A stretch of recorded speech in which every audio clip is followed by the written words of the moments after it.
అన్ని వడ్లకు బోనస్ ఇవ్వాలి. ఎన్నికలు ముగిసిన వెంటనే బోనస్ విషయంలో మాట మార్చిన కాంగ్రెస్.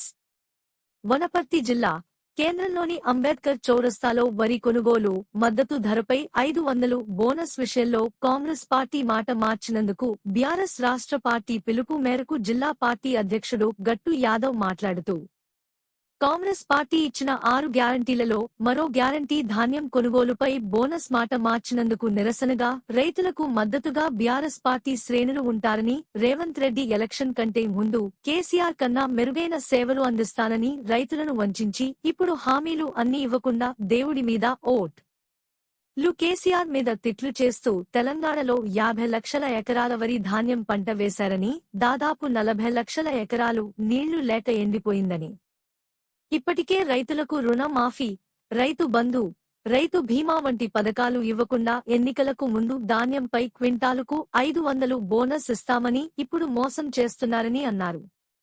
వేసిన ప్రతి గింజ మద్దతు ధరతో కొంటామని, పసుపు, మిర్చికి బోనస్ ఇస్తామని పరిస్థితులపై అధ్యయనం చేయాలి అని, కేవలం సన్నాలకే బోనస్ ఇస్తామనడం రైతులను నట్టేట ముంచడమే అని అన్నారు.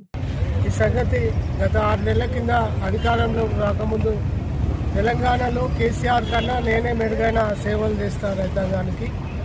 మరి రైతు పెట్టుబడి కింద 15,000 ఇస్తా, మరి వడ్లకు గిట్టుబాటు ధర ఇస్తూ మళ్ళీ 500 రూపాయలు బోనస్ ఇస్తా అని చెప్పి ఆ రోజు బోకస్ మాటలు చెప్పి అధికారంలోకి రావడం జరిగింది. మొన్న జరిగిన పార్లమెంట్ ఎన్నికల్లో కూడా మరి దేవుళ్ళ మీద ఓట్లు, కేసీఆర్ పైన తిట్లు చేస్తూ ఎక్కడికక్కడ లక్ష్మీ నరసింహస్వామి సాక్షిగా చెప్తున్నా రైతు బంధు చేస్తా, బోనస్ ఇస్తా అని చెప్పి మరి రేవంత్ రెడ్డి గారు ప్రగల్భాలు పలకడం జరిగింది. మరి ఎన్నికలు ముగిసి 3 రోజులు కాకముందే మరొకసారి రైతుల నెత్తిన టోపీ పెట్టడానికి రేవంత్ రెడ్డి పూనుకున్నారు. మరి ఆ రోజు వరి ధాన్యానికి 500 బోనస్ ఇస్తున్నారు తప్ప అవి సన్నోట్లా దొడ్డోట్లా చెప్పలేదు ఆయన. మరి ఇవాళ రైతులను నిర్దాక్షిణంగా మోసం చేయడానికి ఏదైతే సన్న ఓట్లు ఉన్నాయో మరి ఆ సన్న ఓట్లకు మాత్రమే నేను 500 బోనస్ ఇస్తానని చెప్పడం జరిగింది. ఇది దుర్మార్గమైన చర్య. దాదాపు తెలంగాణలో 50 లక్షల పైగా మరి యాసంగిలో వరి ధాన్యాన్ని వేస్తే దాదాపు దాంట్లో 40 లక్షల పైచిలకు ఎకరాలు వరి ఎండిపోవడం జరిగింది. ఇది పంట నష్టం కట్టియాలి.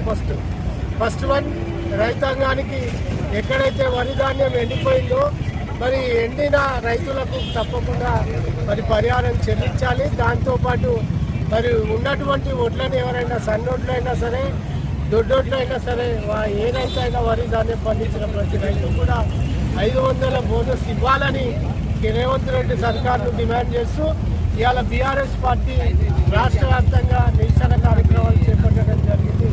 ఎవరైనా కేసీఆర్ మేరకు రేవంత్ రెడ్డి నువ్వు అనుకుంటుండొచ్చు బీఆర్ఎస్ పార్టీ అనేది కేవలం అధికారం కోసమో లేకపోతే సీట్లు ఉండి ముఖ్యమంత్రి పదవి ఎక్కితేనే ప్రజల కొరకు పనిచేస్తానని అనుకుంటున్నాము. చీకటి కళలు కనొద్దు. ఎప్పుడు కూడా తెలంగాణ రాష్ట్ర సమితి ఏర్పాటు అయిందే ఆ రోజు తెలంగాణ రైతాంగం కోసం, తెలంగాణ